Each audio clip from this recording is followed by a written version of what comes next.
nuti kawwabos deeggaruse Jawaaris deeggarute kanama hunda deeggaruuf waan saba isaaniitiif waan gaarii hojjetaniif akkasii miti. Akkasii guys waan saba isaaniitiif waan gaarii hojjetan jenneeti malee yoo kan as deebi'anii sabarratti hojjetan ta'e jalaa dhaabbachuun nurra jiraataa jechuudha. Nuti saba waliin dhaabbanna malee nama waliin hin dhaabbannu. Saba waliin ummata waliin dhaabbanna.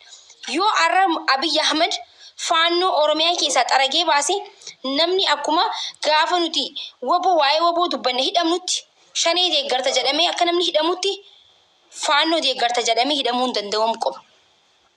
Faannoo qofa osoo hin ta'in ni deeggarta jedhamee hidhamuu qabaatu qaba jechuudha. Eenyu yamaan zargoomman zar jeebar. Yamaan zargoomman zar. Nuti hidhamaa isaan wanti Oromiyaa keessa faannoo gargaaranii faannoo utubanii faannoo jaaranii uummata keenya ficcisiisaniif hin qaban jechuudha. Kanaafuu wanta kanarratti dalagamuu danda'amu qaba. Faannoo Oromiyaa keessaa nurraa baasee baasu qofa osoo hin ta'in namni faannoo deeggaruuleen akka hidhamee hidhaa jala oolu akka nu godhu barbaannaa jechuudha. Seenaa us laayifii gubbaan jira. Yaadni kun isinii ta'e natti fakkaata. Yaada kanarratti hundi keenya waan kana lafa kaa'u nurra hin jiraatu. Kanarratti hojjechuu dandeenya. Gaafa faannoon xaragamtee baate gaafa gaafa goboo jaa'ee nama qabanii Oromiyaa tana guutuu lax godhan sanitti akkasitti uummata kanas lax gooneeti balleessine sammuu faannoon baate kunis kana akka isaan sodaatanii laayifii irra taa'anii akka waa'ee faannoo dubbanne godhamuu qaba. Laayifii irra taa'ee namni Itoophiyaa keessa taa'ee waa'ee faannoo dubbatu kan Ameerikaa taa'ee waa'ee faannoo leellisee biyya yoo gale hidhame takkiin itti gaafatamu galuu akka sodaatutti wanti guddaan waarningii guddaan lafa kaayyamuu danda'amu qaba jechuudha. Namni keenya bari waboo yoo jeebar ni hidhamaa bar ni tumamaa bar alaabaa yoo qabatee bar daakamee ajjeefamaa bar. Namni Minilik jaamulleen akka hidhamuu qabu jechuudha kana booda. Harma nu mure waan ta'eef godaansa nurra kaa'e waan ta'eef kanarratti yoo hojjettan eenyu akka miidhu jiru Oromoon adda baafata. Osoo isin adda nuun baasin nuti adda baafanna. Nuti amma kasi gaafataa jiru kan wanta nuti isin gaafannu nuuf hojjedha. Wanta nuti barbaanne nuuf godha. Saba kana sabni kun bar waan xiqqaa takka isin gaafatu jira bar. Sabni kun bar nageenya isin gaafataa jira. Sabni kun waan xiqqaa isin gaafatu jiru maaliif waan guddaa gootan? Sabni kun waan xiqqaa sabni kun sablammii Oromiyaa keessa jiraatu nurraa baasaa isiniin hin jenne bar. Guraagee nurraa haa baatu hin jenne bar. Amaarri nurraa haa bahu hin jenne bar. Silxeen nurraa haa baatu hin jenne bar. Nuti bar nagaa barbaanna. Sabni kamuu haa jiraatu Oromiyaa keessa nu kabajuu qaba jenne garuu lafa keenya kabajuu qaba jenne. Qabeenya keenya kabajuu qaba jenne. Kana jechuun nama ajjeesuu hin qabu.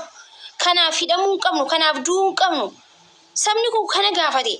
Silaarraa Amaaraa ta'e Oromoo sablammiin naannoo Amaaraa jiraatte caccabsanii daakanii ajjeesanii gaazaan beenzinaan akka baasan ni beekna.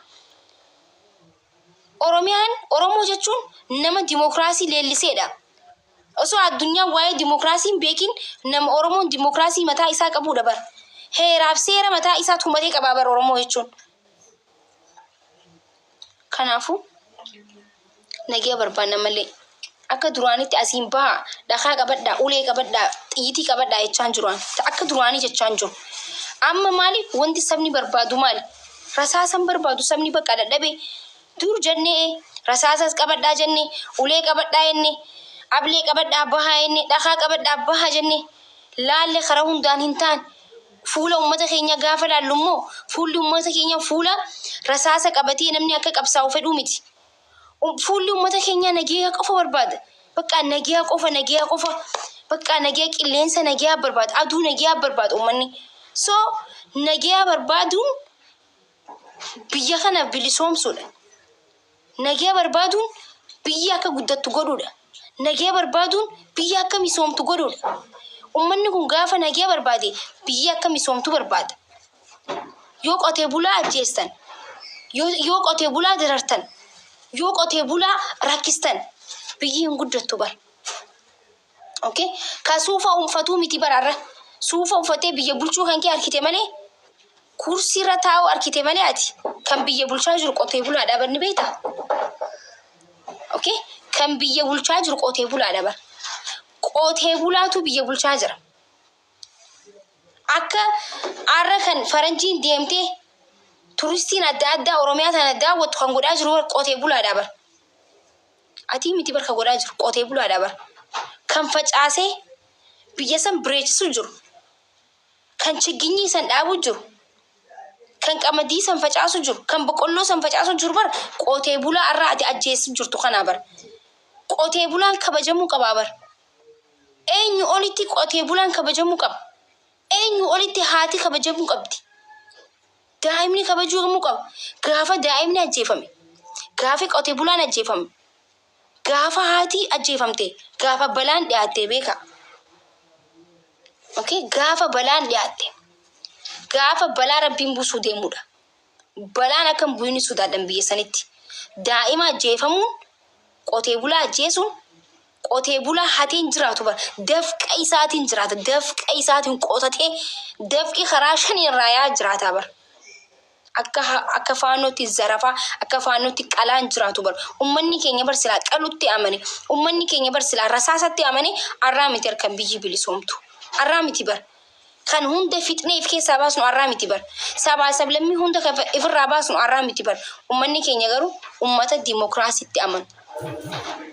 Ummata wal jaalatee, walii kannee walirraa fudhatee jiraatu fedhu malee silaa osoo qalii ajjeesiidha jetteen bar Oromoon silaa sammuun isaa nama akkasii yaadu ta'e bar kanuma isa biraa caccabsee jiraata bar. Kanuma isa bira jiru ollaa isa maddii jiru gabbee buna aannan waa danfisee fuulatti naqaa bar yoo qawween jiraatu baate waa meeqaan nama ajjeesanii bar. Garuu Oromoon san hin barbaadu. Oromoon guddicha Afrikaa hangafa guddaa Afrikaati Oromoo jechuun. Oromoon saba kabajaan isaa malu malee saba salphatuu qabu miti. Saba gaddeebee saba xiqqaadhaan ummata xiqqaadhaan tumamuu qabu miti. Kanaafuu nagee irratti hojjedhu Dr. Abiy Ahmed sin arrabsuwaan. Nageen tura baay'een isin jaaladha. Nageen tura yaadallee isin irraa fudhachuu hin danda'u. Hedduu dadhabne. Yaa Facebook irratti dubbachuu ture, asirratti dubbachuu ture, boru isin dubbanna. Inshaallah hin dubbanna. Kan akka dubbannuuf furmaanni akka dhufuufi. Kan akka dubbannuuf ajandaan uummata keenyaa kun akka hin qabbanooniif. Yoo callisne feemasoonni sila namni fooloo godhu yoo callisne hawaasni sun ni irraanfatama. Ni dagatama. Hawaasni sun wanti hawaasa sanii achuma cuqqaalama. Namni fooloo qaqqabde kun gaggabaa haasawa akka dubbiin qabbanoonni fayyee. Big respect waan dhaggeeffataniif ilaa ammaa teessanii hifachuu dhabdanii ilaa ammaa teessaniituma waan dhaggeeffataniif hedduu galatoomaa. Hedduu galatoomaa. Dhaggeeffachuun keessa waan guddaadhaa galatoomaa.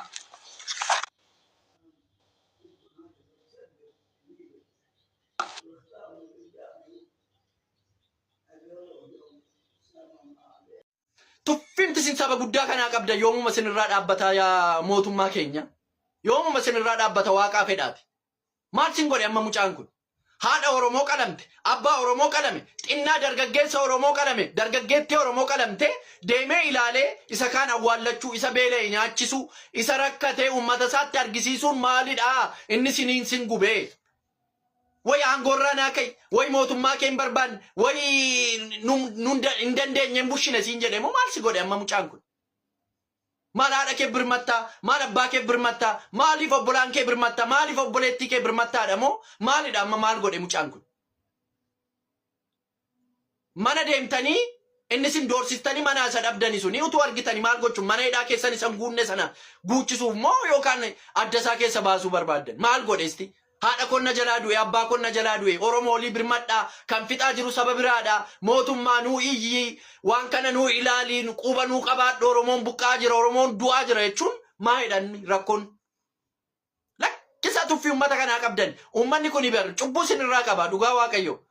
Dhala isaatti dhabe, xinnaatti dhabe, guddaatti dhabe, jaarsa jaartii haadhatti dhabe, aangoo har'a irra teessanii kana kan sinitti kenne Oromooma kanaa beeku.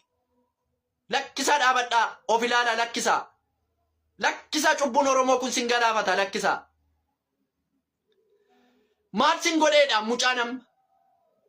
Polote hidhaa keessan isa barabaraa isa inde amma sa'aatii kanarree nama hiita. Nama badii tokko hin qabne utuu ija keenyaan arginu utuu ija keenya lamaaniin arginu nama hiita.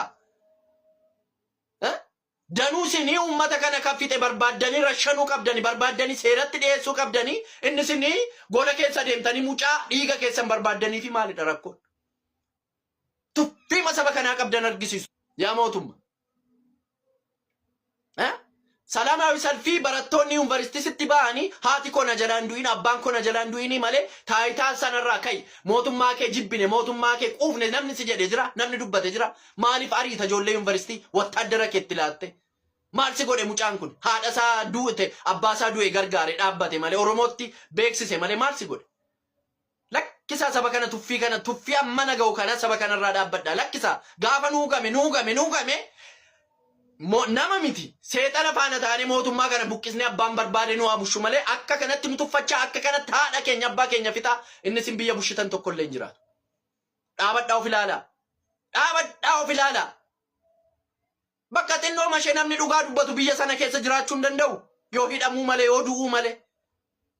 Dhaabadhaa of ilaalaa. Sabni kuni saba adaraa sinirraa qabu. Adaraa isaa nyaattanii hagammaa jirtu. Utuu waa tokko hin deebisin gaaffii saba kana. Isa yuun dubbanne umman. Nuura uddinati amma kanaan dubbanne umman. Maaf haati koo duutii maaf abbaa koo du'aa maaliif baastanii ummata kanatti argisiistuudha moo maal sin godheedha mucaan kun amma. Hiitee maal polotikaa maalii haasa'uufi. Shaneedha moo siniin ta'uu dide moo maal jechuufi amma mucaa kana. Mucaa harka kullaa saba isaaf deemee boo'u saba isaa gargaaru. Maal gochuuf polotikaa maalitti hojjechuufi. Dhaabadhaa of ilaalaa. Siyaasni sin harkaa baatee jirti siyaasni sin harkaa baddee jirti dhaabadhaa saba kana laala gaaffii saba kana dhaabadhaa laala hin deebistuufi miti haadha keenya najjeesin abbaa keenya najjeesin kana qofa sitti himnamte waan nuu godhii miti waan nuu goote sin qabdu hin dhumne hin ciramne biyya sanarratti malee hin salphanne malee waa tokko waan nuu goote hin qabdu garuu nu najjeesina an barbaadde taayitaa keessan an barbaaddanitti fayyadama nun gashu waa'ee taayitaa keessanii garuu haadha abbaa keenya najjeesina oromoo lafa isaarraan buqqisina kana bicha adaraa sin hin jenne sadhuma oromoo walii galeera oromoo walii birmachaa jira kana booda seexana afaan olii gallee nama nu daffaru nama nu tuffatu unuti hundeetti ishee buqqisa unuti aangoo sanarra ishee kaa'ee unuti buqqisa kanuma bakka dhumni dubbi dhaabadhoofi Abdeeshoo nama nu bira deemee achi dhaabatee gufuuntu fuula nu gaddeeffate. Adeeroo Kanadaa dhayitee uusii dalagadhu fuula nutti as deeffatini. Hayi. Kun obboleessa kiyya barsi biraan deemne habiibi inni obboleessa kiyya bare. Baqataa kee barbaadna. Fuula nutti as deeffate. Hayi. Maal nutti Oromoo kii koppilinki na godha ka. ani Oromoo achi daladhee bakka itti dalatte maal irra feete Oromoo ta'uu kan kee qoftinga. Sammuu akkana qabatanii Kanadaa keessa. Abbaa abdii boontuun gargaarsa barbaadde Oromoo irraa maal jetta? Lolaan isi biyya galchee. Laa ilaaha illaa lillaahi wa innaa ilayhi raaji'uun. Yaa Rabbi ati ni dhageetta. Namicha Oromoo salaalee rakkate jedhee laayifii dhufee leenca kennaa jedhan. Qabriin isaan qotamin maallaqa san isaan fudhata hattuudha namichaan sun. Dhugaa sanitti. Oromoo Oromoo salaale hiyyeessaa miti. Biyyarraa buqqa'ee biyya inni kee jiru keessatti nafxanyaan dhuftee mormarraa murteennaan manarraa baqatan malee nagar gaarii siin jenna haadha raa'u ilma haadha raa'u. Gargaarsa kakkeen fedhu Oromoo salaale. Bakka sirri morma sirraa muree mi deemi morma isaarraa mureetis. Idun asti andi kotar tsafi. Ni laale wallahi.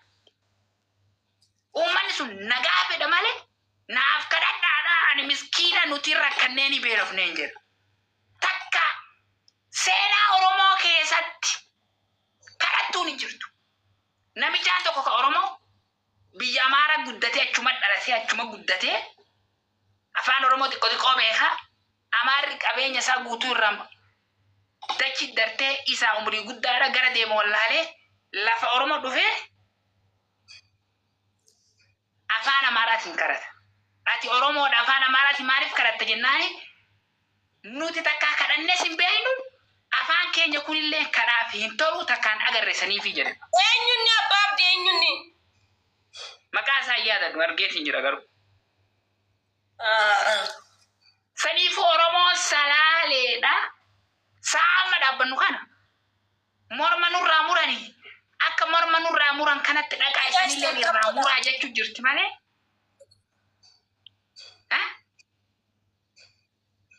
Inni kootaa naa kadhadha naa tillibda maallaqa diyaasboora nyaachuuf moo Uummanni salaalee rakkatee horiyaadha rakkoo.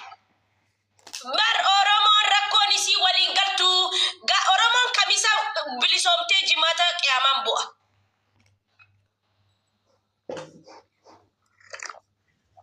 Amarri bar Waggaa sadi kijibu jira. Amata sadi kijibu jira laal dhugaa walitti. Amata sadi namni akkami walitti kijiba. Nama barate akkamitti itti kijibtan isan goone. Nuti Oromoon nagaa qofa feene. Gargaarsa tokkollee hin barbaanne. Mana keenya kan irraa buqqaane borutti deebina. Yoo inni jiraate. Malee akka morma nurraa muranitti deema mormarraa muraa bakka jirtanii buqqaati. Saba namicha mormarraa nurraa mure isanillee irraa muraa jedhan malee. Jettanii jenna darbaan jenni naatillee daataan wushoon. Maa warso. Nagaa qofa barbaada. Kadhattuu miti Oromoo. Oromootti kadhattuu miti. Nagaa qofa kan nuti barbaada. Oromoon garuu kadhatteen beektu garuu waliin galtu malee kadhatteen beektu. Oromoon arjaadha. Oromoon ni kenniti. Waliin galtu akka warra soddaatti. Walii galteen keenya takku qofa. Maaliin walii galtu? Harka nurraa mure harka isaarraa muruudha. Namicha harma nurraa mure harma isaa muruudha.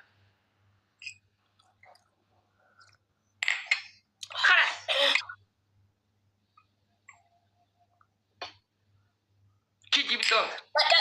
Buna siini sagal dhuguu kiyya abbaa abdii kiyya si arge. Guyyaa kanarraa firaa ideedha du'aa godhadhu hin taane. Du'aa kiyya addana jalaa kuttee abbaa abdii biyyisan keessa baatu godhadhu. Anta kiyyi saruug. Du'aa akka biyyisan kee jiraattu godhadhu. Tara sadii qofa. Maal?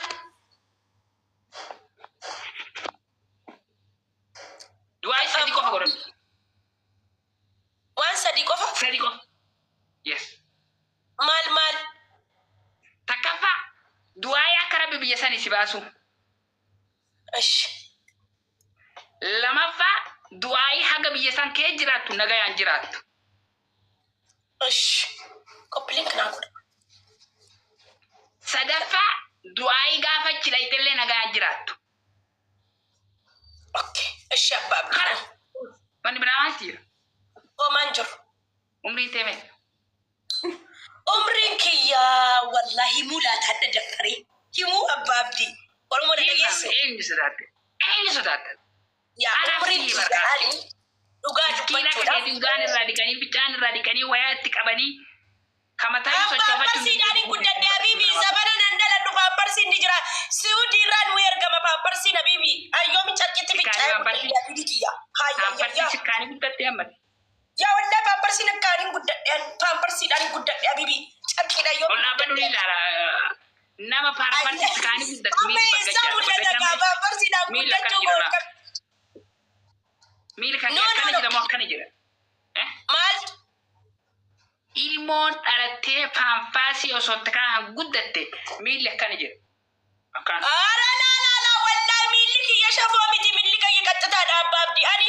Ilmoon biyyeedhaan hudduu firaa dhiqaa guddatte miilli ishee akkana jira. Aannan niidoodhaan guddadhe aannan Saudiitiin guddadhe Saudiirraa nu dhufe aannan. Aannan loon faranjii moo? Yaa loon faranjiitiin guddadhe. Aannan loon faranjiitiin si guddisanii? Yaa isa daakuu sana biyya Saudiitii dhufaa isaan guddadhe paapparsiin guddadhe hospitaalatti dhaladhe gizee dhaladhullee abbaa abdii si galee aan bar maatiin kiyya tujjaara bara Habiibii abbaan kee makiina 8 akka qabuun beektu ati hai makiina qaba abbaan kee inna makiina 8 qaba takka kan manaati takka kiyya kan obboleessa kiyyaa maal godha makiina nama garaajii namni ta'aa jira ka abbaan isa haatiin isa akiraa deemanii obboleessi kiyya jarman jira anasin jira anas taa'eetiin laaptooppiidhaan takko xaxxara mana keenya Itoophiyaatti. Raddaati na godha bakka makiina raddaati makiina keessa na godha. Tokko siifin kenna abbaa. Biyya maqaa keessa rakkanne biyya nu galchanii as keessa nagaan jiran achi biyya guddatte nu keessa raddaati makiina keessa na godha bakka. Rakkoon qab walii sorraa hoteela qabnaa Finfinnee irraa Jimma keessaa Aggaaroo keessaa abbaa makiina lafaa na dhawa hoteela keessa na hojjechiisa bakka. makiinaan lafaan dhawaan fedhu. Ara, antini